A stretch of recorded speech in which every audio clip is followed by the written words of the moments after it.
രേവതി നക്ഷത്രം. നക്ഷത്രക്രമത്തിൽ 27ാം സ്ഥാനമാണ് രേവതി നക്ഷത്രത്തിന് കൽപ്പിച്ചിരിക്കുന്നത്. ശുദ്ധ ഹൃദയം, മറ്റുള്ളവരെ ഉപദ്രവിക്കരുത് എന്നുള്ള നിർബന്ധം, ആർഭാടങ്ങളിൽ താൽപ്പര്യം, ഇവയാണ് രേവതി നക്ഷത്രക്കാരുടെ പ്രത്യേകത. ബുദ്ധിസാമർഥ്യവും കർമ്മശേഷിയും കൂടുതലായി ഇവർക്കുണ്ടാകും. ധാരാളം സുഹൃത്തുക്കളുള്ള ഇവർക്ക് ആരാധകരും ഉണ്ടായിരിക്കും. എല്ലാ വ്യക്തികളോടും ഇടപഴകുമെങ്കിലും ആരോടും അതിര് കവിഞ്ഞ ഇവർ അടുക്കുകയില്ല. ആരെയും അധികം വകവയ്ക്കാത്ത ഇവർ ആർക്കും കീഴടങ്ങി നിന്ന് പ്രവർത്തിക്കാൻ തയ്യാറാവില്ല. വിമർശനം ഇഷ്ടപ്പെടാത്ത ഇവർ അഭിപ്രായ വ്യത്യാസം പ്രകടിപ്പിക്കുന്ന വ്യക്തികളിൽ നിന്ന് ഒഴിഞ്ഞു മാറി നിൽക്കുന്നതാണ്. തൻ്റെ സ്വാതന്ത്ര്യത്തിന് ഭംഗം വരുന്ന ഒരു കൂട്ടുകെട്ടിലും ഇവർ താല്പര്യം കാണിക്കില്ല. പൊതുവെ തീരുമാനങ്ങൾ എടുക്കാൻ വൈകിക്കുന്ന ഇവർക്ക് സഹകരണ ശക്തി കുറവായിരിക്കും. ഇങ്ങനെയൊക്കെ ആണെങ്കിൽ കൂടി ആരെങ്കിലും പിൻബലം കൊടുത്താൽ ഏത് പ്രതിസന്ധിയിലും മറികടക്കാൻ ഇവർക്ക് കഴിയും. തനിക്ക് സ്നേഹം തോന്നുന്നവരുടെ മുൻപിൽ ഹൃദയരഹസ്യം പൂർണ്ണമായും തുറന്നു വയ്ക്കുകയും ഇവർ ചെയ്തേക്കും. ഒരു പ്രവർത്തനത്തിൽ നിന്ന് മറ്റൊന്നിലേക്ക് മാറിക്കൊണ്ടിരിക്കുന്ന ഇവർ ഒന്നിലും സ്ഥിരമായി നിന്നെന്ന് വരില്ല. സാഹിത്യം, സംഗീതം തുടങ്ങിയ കലകളിൽ വാസനയുള്ള ഇവർക്ക് പ്രസംഗകല, ശാസ്ത്രവിഷയങ്ങൾ തുടങ്ങിയവയിലും അഭിരുചിയുണ്ടാകും. എങ്കിലും സ്വന്തം അറിവുകൾ പൂർണ്ണമായി പ്രയോജനപ്പെടുത്തുവാൻ ഇവർക്ക് കഴിഞ്ഞെന്ന് വരില്ല. ആത്മാർത്ഥ സുഹൃത്തുക്കൾ കുറവായിരിക്കുന്ന ഇവർക്ക് ആരംഭശൂരത്വവും ഇവരുടെ സ്വഭാവത്തിൽ പ്രകടമാകുന്ന അസ്ഥിരതയും പ്രത്യേകതകളാണ്.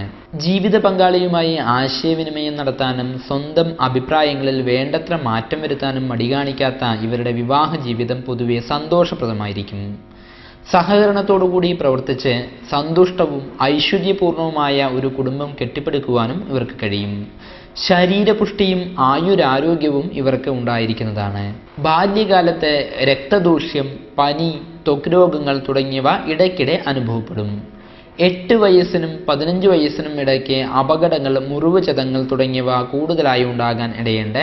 15 വയസ്സ് മുതൽ 35 വയസ്സ് വരെയുള്ളതായിരിക്കുന്ന കാലഘട്ടം വളരെയധികം ഗുണപ്രദമായിരിക്കുന്ന സമയമാണ്. വിദ്യാഗുണം, ബന്ധുഗുണം, കുടുംബസുഖം, വാഹനലാഭം തുടങ്ങിയവയെല്ലാം തന്നെ ഈ സമയത്തിൽ അനുഭവമാകും. 35 വയസ്സ് മുതൽ 41 വയസ്സ് വരെയുള്ളതായിരിക്കുന്ന കാലഘട്ടം വളരെയധികം ദോഷമായിരിക്കുന്ന സമയമാണ്.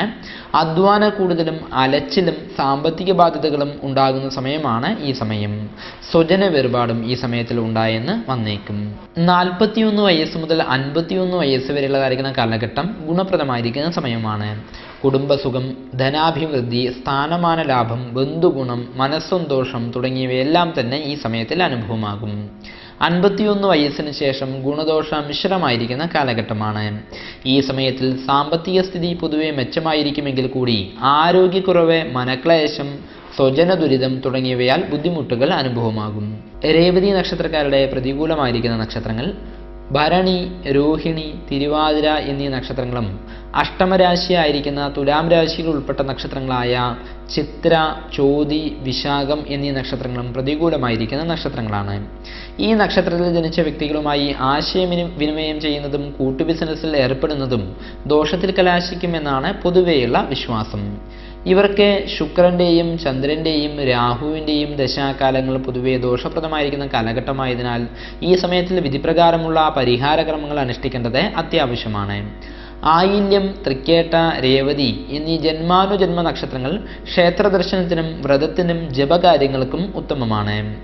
നക്ഷത്രത്തിന്റെ അധിപനായ ബുധനെ പ്രീതിപ്പെടുത്തുന്ന കർമ്മങ്ങൾ ചെയ്യുന്നതും രാശിയുടെ അധിപനായ വ്യാഴനെ പ്രീതിപ്പെടുത്തുന്ന കാര്യങ്ങളായ ശ്രീകൃഷ്ണ ഭജനം, വിഷ്ണു ഭജനം, വിഷ്ണു സഹസ്രനാമജപം എന്നിവ ചെയ്യുന്നതും ഗുണം ചെയ്യും. ബുധനാഴ്ചയും രേവതി നക്ഷത്രവും ചേർന്നു വരുന്ന ദിവസങ്ങളിൽ സവിശേഷ പ്രാധാന്യത്തോടുകൂടി വ്രതജപാദികൾ ചെയ്യാവുന്നതാണ്. രേവതി നക്ഷത്രത്തിൽ ജനിച്ച വ്യക്തികളുടെ ജന്മവൃക്ഷം ഇരിപ്പയാണ്. പിടിയാനയാണ് മൃഗം. മയിൽ പക്ഷി. സ്ത്രീ യോനി. ദേവഗണം. പൂഷാവാണ് താരദേവത. രേവതി നക്ഷത്രജാതരായിരിക്കുന്ന വ്യക്തികളുടെ അനുയോജ്യമായ നിറങ്ങൾ മഞ്ഞയും പച്ചയുമാണ്. അനുയോജ്യമായ രത്നം മരതകമാണ്.